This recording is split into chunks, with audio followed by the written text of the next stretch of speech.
So we're going to cover these 4 topics throughout this section, starting with water quality parameters, so we'll dive right in. When we're discussing water quality, when we say water quality, we're talking about those physical, chemical, and biological parameters in regard to how that water body is used. And so it's important that designated use or to understand that water quality is a relative term, depending on how that water body is intended to be used or is being used. And we'll talk a little bit more about that designated use when we talk about standards later in this section. But starting with those chemical water quality parameters, these 5 parameters are what we look at when we evaluate water quality chemistry.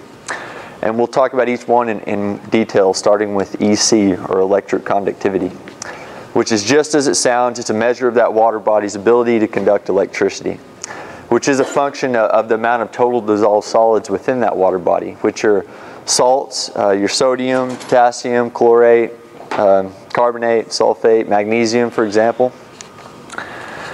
And so with a high TDS, you find a higher ability of that water body to conduct electricity. So we'll go in and take a measurement. It's measured in microsiemens per centimeter. And a high EC will indicate a high TDS. And what this tells us is generally a measure of how salty that water is, which, as we know, can determine how suitable it is for ag irrigation, municipal drinking water use, for example.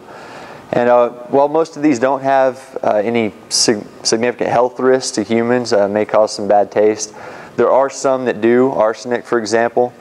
So just something to think about.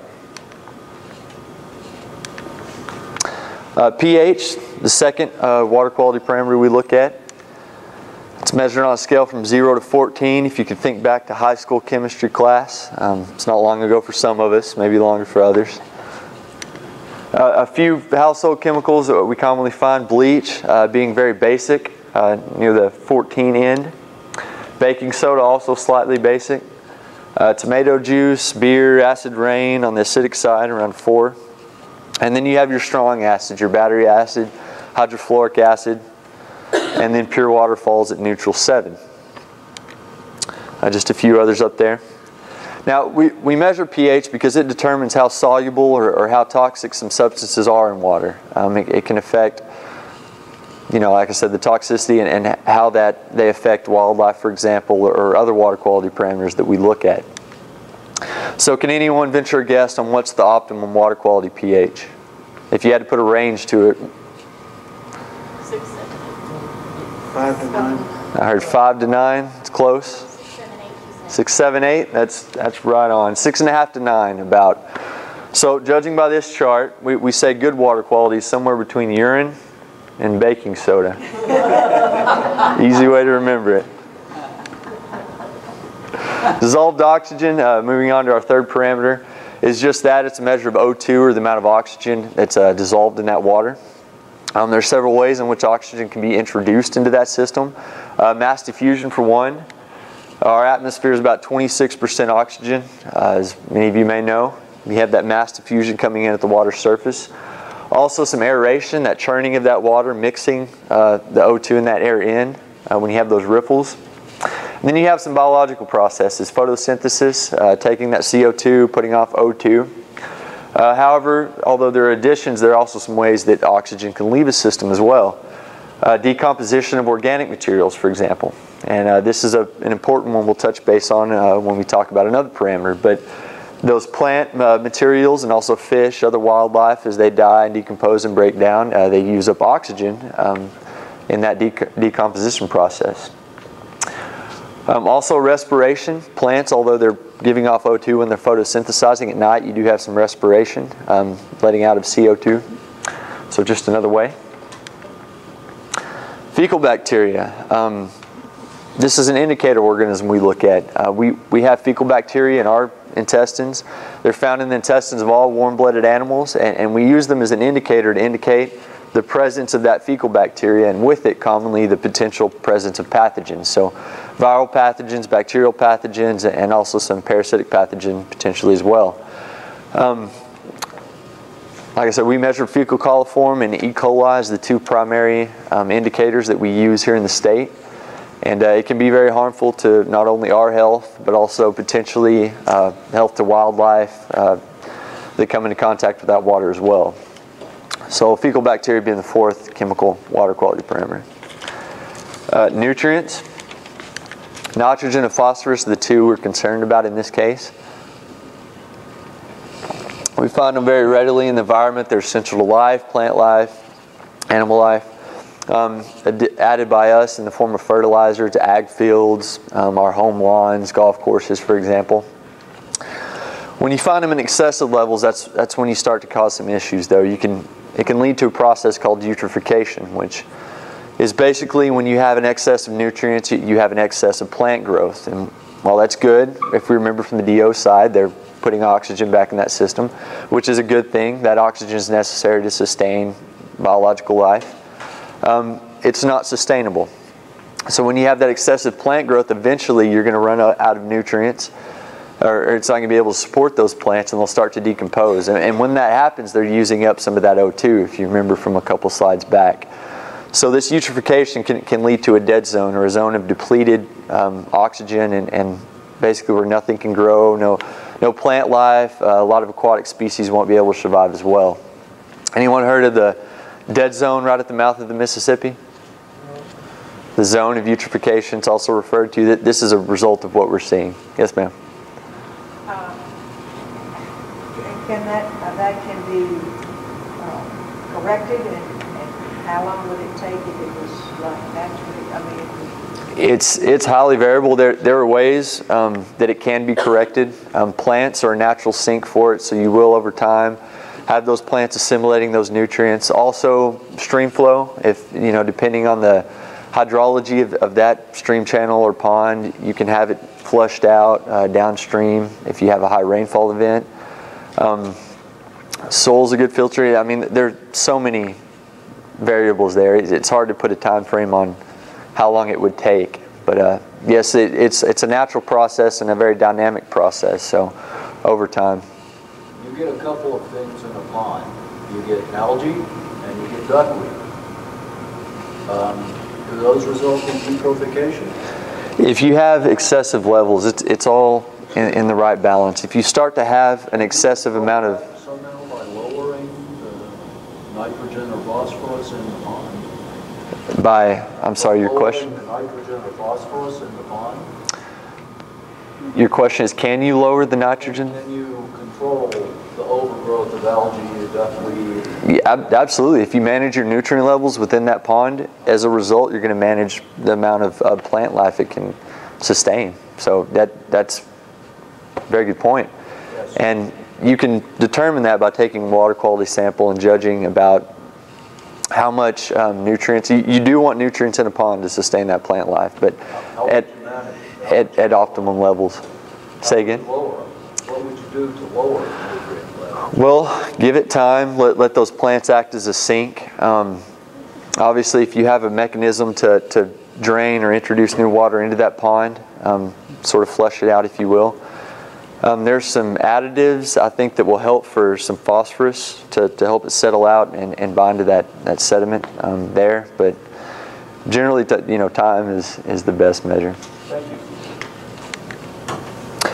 We're going to touch really briefly on the physical parameters. These four are the ones we look at. Temperature. It can affect the biological processes, once again, the rate of chemical processes as well, some of the stuff we've just talked about. DO, for example, cold water can hold more dissolved oxygen than warm water. Just an example there. Total suspended solids. This differs from total dissolved solids, and this deals with solids that can be trapped by a filter. So your sand, silt, clay, organic material, sewage, for example, is what we're talking about when we say total suspended solids. When you have high total suspended solids, it can also in turn affect your temperature. When you have that large amount of sediment there, you tend to see a higher temperature in that stream bed, which can affect, like I said, biological processes and chemical processes alike. Turbidity, which is a measure of how much light passes through that water body. So if you have a lot of sediment in that water body, you're going to have a very high turbidity, not a lot of light passing through there. Doesn't go very well for submerged aquatic vegetation that rely on that sunlight for photosynthesis, for example. And lastly, stream flow. governs everything, chemical, physical, biological processes alike, the amount of water you have flowing through that stream, lake, river, water body, and the rate at which it does, the frequency, for example. You may have heard the phrase, dilution is the solution to pollution. Anyone heard that before? It's not an absolute, it's kind of a funny saying, but that's what it speaks to, is that stream flow and hydrology is paramount in affecting your water quality and those parameters we've just talked about. So lastly, biological parameters, just to touch base briefly, often referred to as Browell criteria, and this is simply just looking at the aquatic life in there, the submerged aquatic vegetation, some of your fish and macroinvertebrates as an indicator of how healthy that water body is. So if you see healthy populations, it can be an indicator of good water quality. And benthic macroinvertebrates is one category of organisms we typically look at. What that means, it's a big word. Benthic meaning bottom dwelling, macro meaning large enough to see with the naked eye, and invertebrate, of course, meaning having no backbone. And while you may be thinking politicians, no, this is still a aquatic species we're talking about here. Biological oxygen demand, just looking at the amount of oxygen being used up in that system. If you have a lot of decomposition, you're going to be using up a lot of oxygen. This is simply a measure of that to potentially indicate some other water quality issues. And submerged aquatic vegetation. Often good, it is good to have. It's photosynthesizing, providing habitat for wildlife. So if you see that aquatic vegetation dying off or not present at all, that could also be an indicator of poor water quality. So here in Texas, we have a few maps up. Bacteria and dissolved oxygen are the two main pollutants we see here in the state. A few toxicity impairments, pH and dissolved solids, but by far the largest two are bacteria and DO. We find most of the impairments in the eastern side of the state. Anyone care to venture a guess why? Are they just really good at managing water over here in West Texas, or are y'all just really bad? Or help me out here. Nobody lives there. Y'all a good group, man. Y'all hit both of them points I was gonna make right on the head. This is where the water out. We have more rainfall over here, obviously, than the western side of the state, and people. Most of our population lives within that Texas triangle, or east of I-35, if you will. And you get people and water together, you tend to have some water quality issues. That's just the fact of it. So a couple things going on here, but what you can take away from this map is most of our population rainfall occurs in the eastern side of the state, and as such, that's where we find most of our impaired water bodies. Specifically here in Lake Livingston, the Trinity River upstream has been impaired since 2010 for dioxin and PCBs. Lake Livingston itself since 2006 for elevated levels of sulfate and for a pH issue. Is there any mercury in the history? I don't know. There very well may be. So some segments are listed for parameters and then delisted, sometimes due to management measures by us. I don't know. It's mainly in the northern sections. You don't see it so much because the water gets so diluted by the time it gets down to us. So up towards the Dallas-Fort Worth area, they do have mercury issues, but down in this area we do not. Thank you. So that was a very broad overview of water quality and the parameters we look at to measure water quality. We're going to move on and talk about some sources of pollution that can contribute to elevated levels of some of those parameters or poor water quality. So if you had to put one word to it, what would cause those chemical, physical, and biological parameters to become impaired? Starts with a P, ends in lution, pollution. These aren't trick questions, folks. These are simple. Pollution's the answer, and we define or categorize two types of pollution. Point source being the first, which is pollution simply that comes from a defined or discrete source. I like to think of it, if you can point at it and tell me where it's coming from, it's a point source. So examples of these would be a pipe or a ditch or a stormwater outfall. And then you have non-point source pollution, which, as the name implies, doesn't come from a defined or discrete source, but rather from sources spread out across the landscape. So areas like urban areas, agriculture, industry, I mean, you name the sources, just basically everything that's not a point source is a non-point source. It's spread out and from a number of different sources. So all of our river basins, coastal basins, the estuaries here in Texas are affected to some degree by both point and non-point source pollution. Which do you think is bigger or has a bigger impact on water quality issues here in the state? Point or non-point? Non-point. That's exactly right. About 92% of the impaired water bodies are affected by non-point source, so the vast majority. That being said, we're going to spend most of the time in this section kind of reflecting. We're going to touch very briefly on the types of non-point source pollution, but just to wrap up point source, here are a few examples. Animal feeding operations are considered to be point sources. Industry discharge, municipal wastewater treatment plants, and also stormwater outfalls are all managed and considered to be in the state point source discharges.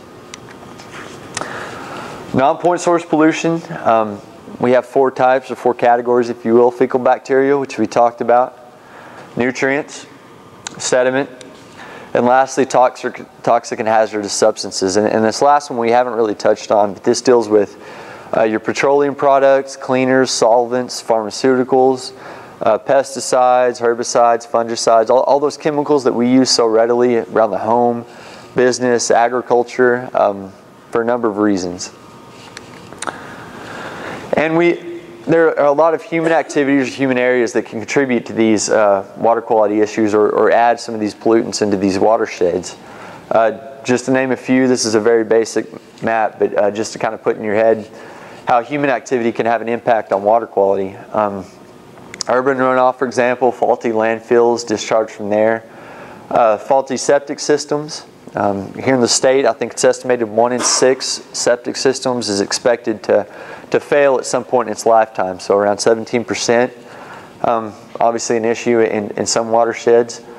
Pesticide, fertilizer, when it's applied in excess to ag fields or golf courses or home lawns, for example. If it's used in excess or applied improperly, there does exist that potential for it to find its way into a water body. Manure from livestock. And there are a whole plethora of human activities that can contribute. It's important to note that there are some natural additives as well. Wildlife can contribute, natural processes and functions. So it's not just us, but it's important to recognize that the stuff that we're doing, especially as we're expanding our urban areas and our population's growing, it's important to realize that we're having an impact as well. And so when we're looking at addressing water quality issues, we want to address not only the natural side of things, but our activities as well. So moving on and talking about consequences when we find impaired water bodies or impaired water segments. We took this photo actually just north of Lake Livingston last week. We can really summarize or categorize the impacts of poor water quality in 3 categories. Economic consequences to biodiversity and the environment, and lastly, most importantly, to human health. So we literally spend millions every year to control, remediate, and prevent non-point source pollution and point source pollution from entering our waterways and once it does enter our waterways. Very expensive. It's a lot cheaper to control pollution before it gets in there than it is to try to remediate, mitigate after it's already made its way into that system, that water system. These are complex, dynamic systems, and once it's there, some of these pollutants can be very persistent in the environment. And where does the money for this stuff come from? Taxpayer dollars, right? Our pockets. So it's literally financially in our best interest as taxpayers to try to address these issues before they become worse issues, before they become a problem to begin with. Biodiversity pollution can destroy valuable habitat. By so doing, it can lead to the removal of some desirable species. Fish species, for example, submerged aquatic vegetation we talked about, and in turn can lead to the establishment of some undesirable species as well. Human health and happiness, we talked about bacteria being an indicator organism. Contaminated water, it's an indicated organism for the potential presence of pathogens, right? So that bacteria, viral pathogen, parasites, which can cause a whole host of ailments. And I'm not going to name all of these wonderful things listed here behind me, but you get the point. That bacteria in there and other chemicals, toxic and hazardous substances can have a very detrimental effect on our health if we come into contact with it, whether it be as a drinking water supply or in a form of recreation, swimming, boating, for example, but also to wildlife health as well, if they're using that as a drinking water source or, otherwise using it to cool off or however they are. And lastly, human happiness. We use these water bodies as a source of recreation, fishing, boating. Any fishermen in the audience other than myself? I'm the only one here. Well, I like to fish, and if I couldn't, due to impairments in the river on that lake, I mean, it would affect my lifestyle and, in turn, my happiness. So another consequence to think about is how we use these water bodies, not just to survive, but also to recreate and in our everyday lives, or at least on the weekend lives. So, and to wrap up this section, I wanted to touch a little bit on some of the water quality law here in Texas and management. Yes, ma'am. I was curious, do they take fish samples from some of these bodies of water and test them for how safe they are to eat? Absolutely. And what they were talking about is mercury impairments in some of the northern ends of the Trinity. That's what they're actually testing is the level of mercury in edible fish tissue. So what they will do is go in and take samples of species that are commonly consumed by us, so your bass and catfish, and they'll test the mercury levels in that tissue, and they have a threshold for that. So when we say that a water body is impaired from mercury, it's impaired primarily in the tissue of those organisms that are commonly consumed by us.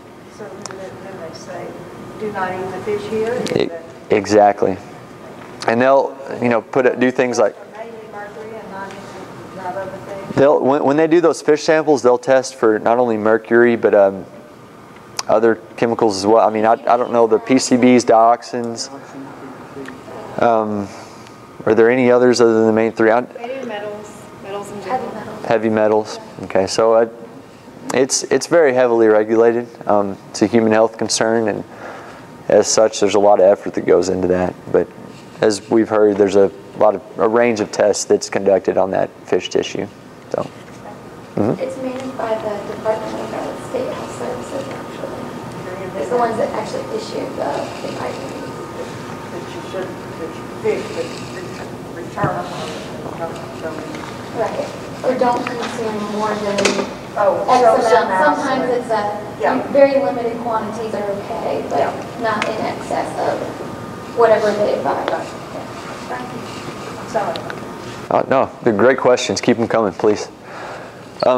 So just to wrap up the sections I was saying, I just wanted to touch base on some of the governing law and policy here in Texas and how we manage for water quality, and a few of the agencies at play. And so to start, I just wanted to point out that there are a whole host of agencies at all levels, the federal, state, and here locally, that have roles or responsibilities when managing for water quality. And of course, we all know the main player at the federal level, the U.S. EPA, right? Their regional headquarters up there in Dallas, just up the way. But there's also a couple other federal agencies as well that serve roles, the United States Geologic Service and the Fish and Wildlife Service as well. Here in the state, the two primary players, which we'll talk about here in the next couple of slides, are the TCEQ and the Texas State and Soil and Water Conservation Board, this acronym here. And I'll talk about these two specifically next. But the Water Development Board and Parks and Wildlife Department and the General Land Office also are players as well. And then you have your regional players like the Trinity River Authority. We have a couple representatives here today. Water Conservation District, Groundwater Conservation District, Council of Government, for example, and then you have those local entities, municipalities, nonprofit organizations, water suppliers as well. So while there are a lot, the idea being is just to give you a sense of how broad of a scope it is when we're talking about people at the table, players at the table, there are a lot of agencies that have roles to play or that can contribute when we start to look at managing for these water quality issues in these watersheds. So the primary water quality management agency here in Texas is the Texas Commission on Environmental Quality, or TCQ, TSEC as they're sometimes abbreviated. They are the primary water quality agency here in Texas. They plan how we use these water bodies and how we manage for water quality. They issue permits for the point source dischargers that we talked about, so those industrial dischargers, stormwater discharge. They're the ones who regulate those permits. And they also regulate programs for urban non-point source runoff as well. Are they partnering with you in the Trinity Water Program? That's a question for Blake. At the present time, we really haven't been involved with TCEQ since they do point source pollution mostly. We work primarily with the Texas State Soil and Water Conservation Board, which is actually going to talk about right now, that they focus on non-point source pollution. Which that's right. As Blake just mentioned, where TCEQ has the urban non-point source side of things and the point source, the Texas State Soil and Water Conservation Board has a mandate to administer the state soil and water conservation laws, and in turn, as part of that, manage programs to help prevent non-point source pollution from agricultural sources and forestry sources or silvicultural. So you have TCEQ doing urban and point source, and then State Soil and Water Conservation Board doing non-point source from ag and from forestry in rural areas, basically. Make sense? So the laws that they administer and govern primarily deal with surface water quality and drinking water quality. And diving into some federal legislation, the first piece of federal legislation that came about that dealt with surface water quality was the Federal Water Pollution Act of 1948. This primarily dealt with industrial and municipal wastewater issues, discharge issues, and it didn't have a whole lot of teeth to it, but it was a start. It was significant in that it was the first piece of legislation that came about. So it's been amended several times since then to become what, as we know today, is the Clean Water Act. The most significant amendments taking place in 1972 and 1977. It's basically the foundation for the surface water quality standards that we have here in the state and in the nation. Mandate to restore and maintain those chemical, physical, and biological properties, that water quality we talked about. And also requires states to set standards for surface water quality, which I will talk about how TCEQ evaluates and sets those standards here next. And it's important to mention that while this is a federal piece of legislation, EPA, as they often do to most states, will delegate that responsibility to a responsible state entity, in this case our TCEQ. So they have responsibility for fulfilling the mandate set forth by that Clean Water Act of 1972 and 1977. So those standards primarily deal with surface water, wastewater, but we also do have standards for drinking water through a different act, the Safe Drinking Water Act, SD, Federal Safe Drinking Water Act, FSDWA. Got that right? If you haven't noticed by now, here in the water quality arena, we like our acronyms, as many government people do. But just wanted to point out, and we're going to talk about how we set the standards for surface water quality and in turn wastewater discharge as well. They're set forth to protect those water bodies that we've mentioned so many times throughout the day, those lakes, ponds, rivers, bays, estuaries, streams, the all-encompassing term water body, if you will. And it's sort of a three-pronged approach. So you remember I mentioned designated uses when I first defined water quality. If you could think back to that very first slide. Water quality is a relative term based on how that water body is used, or potentially used, or seen to be used. And what TCEQ will go in and do is look at each water body in the state, and then we'll assign it one or more of these 5 designated uses. So we have a use to support aquatic life, contact recreation. People are fishing, boating, swimming. There are different tiers of contact recreation, primary or secondary contact, for example. Public water supply, people are using it as a drinking water source, consuming fish out of it. And general uses, and general uses is basically a catch-all. If it doesn't fall within one of the first four, it can be rotated in or covered by that general use. And this deals with things like agricultural irrigation, seagrass propagation, oyster, shellfish production, for example.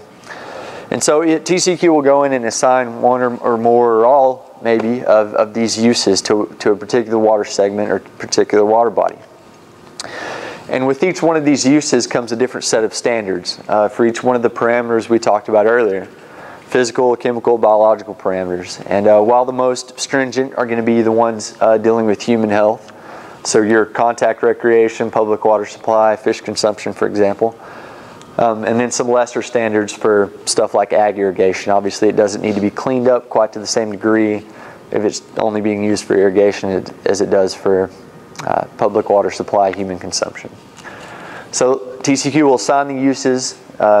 With those uses, it will come with a certain set of standards which TCEQ sets. I'll talk about that role next.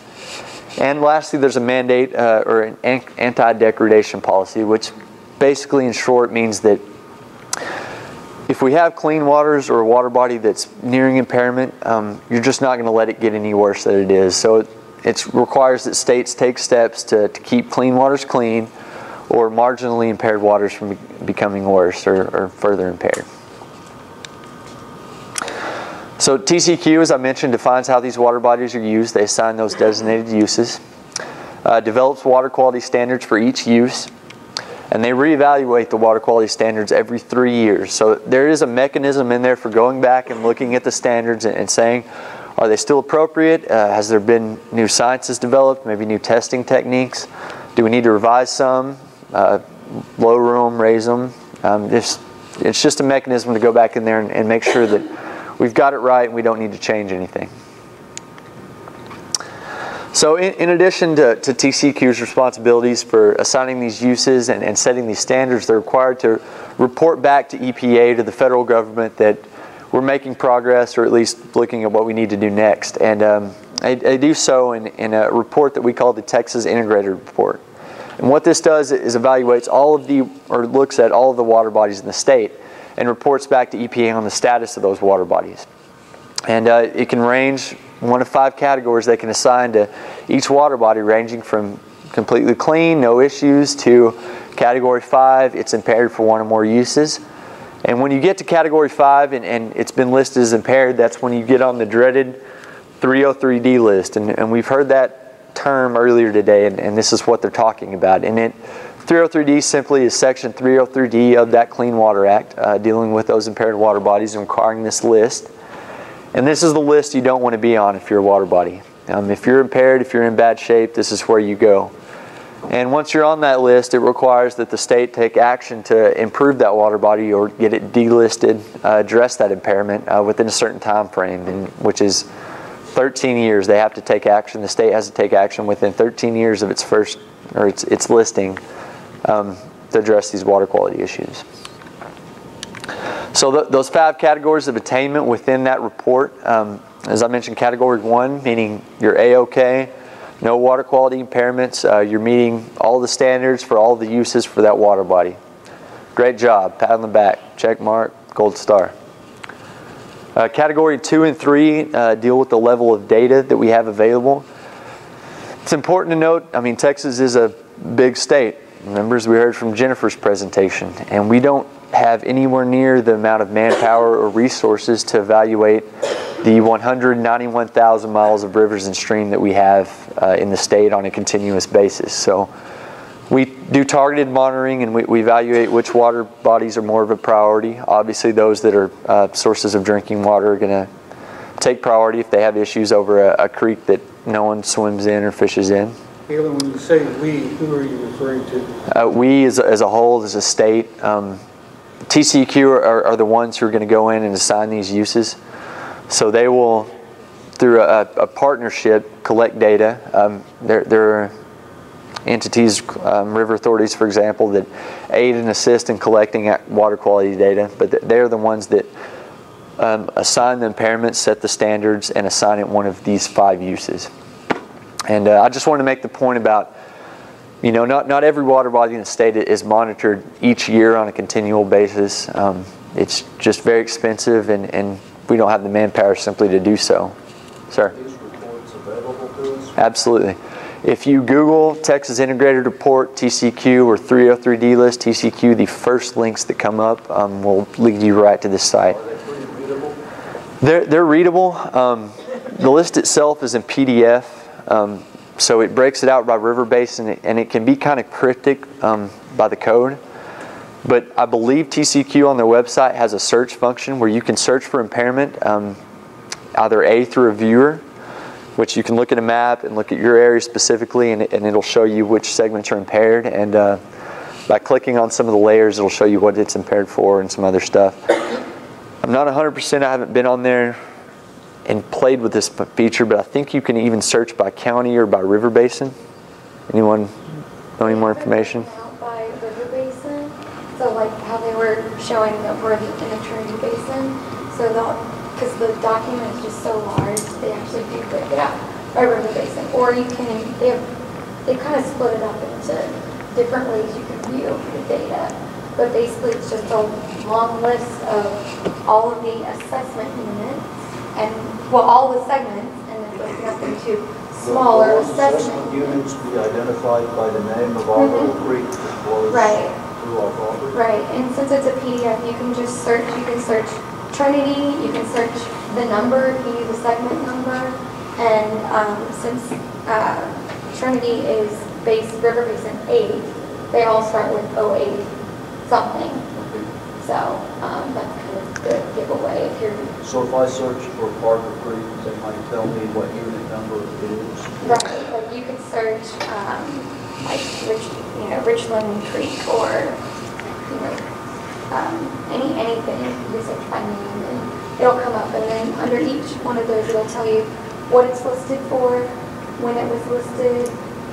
It'll actually show you the actual... Where the sampling was done?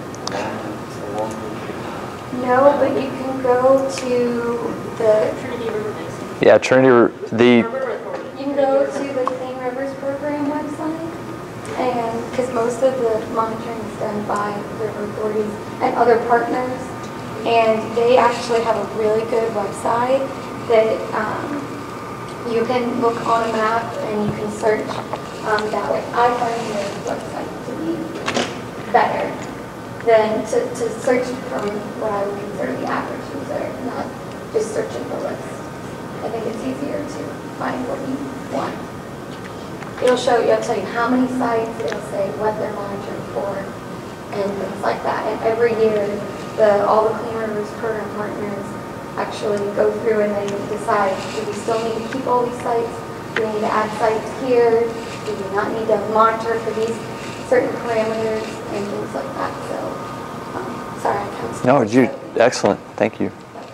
Yeah, so Clean Rivers Program, just search that, or like Galen said, Texas Integrated Report. Thanks, Ashley. She hit it right on the head. You, sir, obviously know which watershed you're in, but for those that don't, if you are maybe a step behind, EPA has a Surf Your Watershed feature you can find by easy search. Enter in your zip code, county, or anything, and it will tell you what watershed you live in or which ones are in the area. So if you need a starting place and don't know what water body or watershed you're in, that's a good tool there too. And so categories 2 and 3, as I was mentioning, just mean that there is a lack in data. So category 2, we know that you're obtaining some of your uses, but we don't have enough data to know that you're obtaining all. And category 3 just means we don't have enough data, period, to know if you're attaining any of your uses, much less one. And while it can be in a lack of resources or in a lack of sampling, it can also be from a number of environmental factors as well. We're going through a drought, right? If there's not water in a creek, you can't take a sample. So it's important to note that it's not just human lack of resources, but there are environmental factors as well, a number of which can have an impact on how you take that data, or if you can even take that data. Category 4, meaning one or more of your uses is threatened, so you're getting to that threshold, you're getting close to that water quality parameter, but you're not quite there yet. And then of course Category 5, we have enough data to know that you're not meeting water quality standards for one or more parameters for one or more uses. And this is what lands you on that 303D list. Once you're on that 303D list, I mentioned the states are required to take action to address that, to try to address those water quality issues or get that water body delisted. We do so here in the state in two ways, or with two types of plans. TMDLs, total maximum daily loads, and watershed protection plans. And while there are differences between the two, I'd first like to hit on some of the similarities, and then we'll do a side-by-side comparison. So both of these two types of plans use a watershed approach. They look at water quality issues from that watershed perspective, from that watershed boundary. Jennifer's section, if you remember, those watersheds do not adhere nicely, if ever, to those political boundaries, those cities, county boundaries, even state and international boundaries oftentimes. But by using this approach, we're looking at everything holistically, everything that within that watershed as it spans across counties, cities, other watersheds, and of course you can look at watersheds on varying scales. So the goals of a watershed approach are to identify and prioritize those water quality, quantity issues in the watershed. So what are the specific issues in that watershed that y'all are facing? Increase the public awareness and involvement. The two biggest similarities between these two plans, in my opinion, is that they both rely on stakeholder input. It's not someone sitting in an office in Dallas up at EPA or any office outside the watershed or anywhere, for example, that can tell you everything that's going on in that watershed from where they sit. It's people on the ground that live, work, recreate, have lived in this watershed for decades, generations even, that really have that local, on-the-ground knowledge about what's going on and what will work in a watershed and what won't.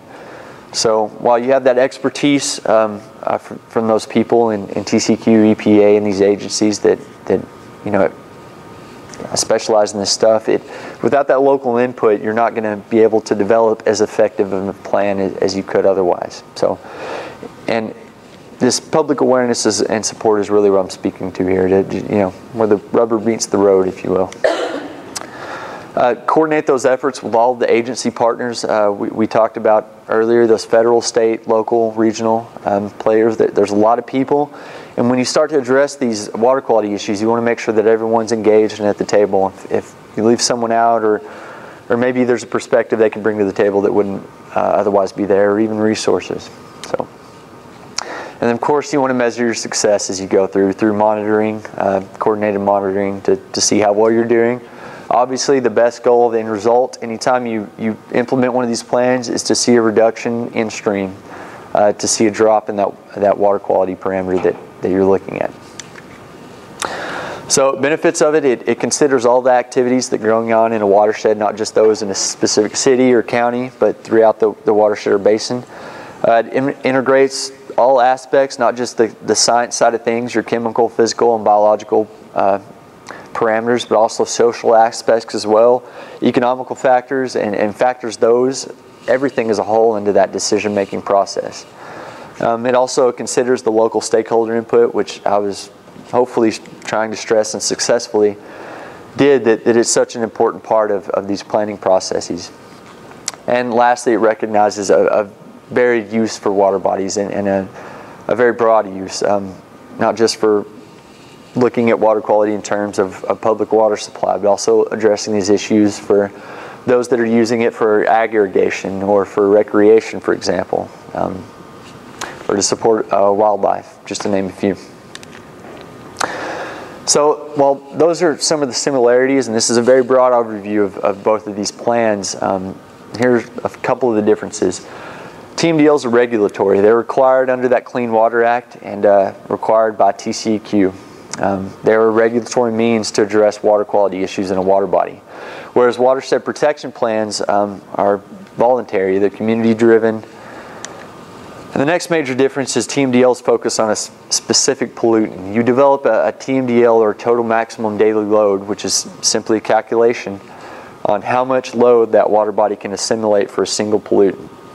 So you develop TMDLs for specific pollutants Whereas watershed protection plans you can develop to address all potential pollutants, potential pollutants in a watershed or in that water body.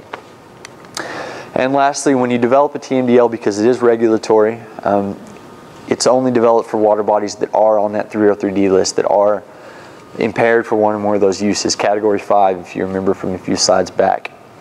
And whereas watershed protection plans can be utilized as a preventative measure. You can go in, maybe if you have a clean water body and you'd like to prevent it from becoming impaired, or if maybe you have an impairment for bacteria but not for nutrients, you can go in and develop a watershed protection plan to address that bacterial impairment, but also look at nutrients. Things change in the future, that might be an issue in the future. So this type of plan allows you the flexibility to look at various things. And both of the plans, while differences we just named, they implement and themselves or manifest themselves through best management practices we abbreviate as BMPs. And these are specifically practices or structures that we will go in and perform or install that their main goal is to reduce or mitigate the effects of pollution. So those plans basically address the water quality issues, characterize the watershed, its specific features, the stuff at play, and they identify a set of BMPs or best management practices that we will go in and implement within that watershed, throughout that watershed, or in specific places. Often a targeting approach is used to try to get that water quality level within an acceptable range. So to sum things up, key points: water quality is affected by climate, human activity. Water quality includes the chemical, physical, and biological parameters we talked about, and reference to that designated use in which it's assigned. Point and non-point sources are the two types of pollution that contribute to water quality issues. Non-point source pollution by far is the number one. Bacteria, nutrients, sediment being the main pollutants we're dealing with. By far, bacteria and dissolved oxygen being the main two here in Texas. And lastly, the TCEQ and State Soil and Water Conservation Board are the two primary agencies here in our state that administer our water quality law and manage programs to improve water quality and protect our water bodies.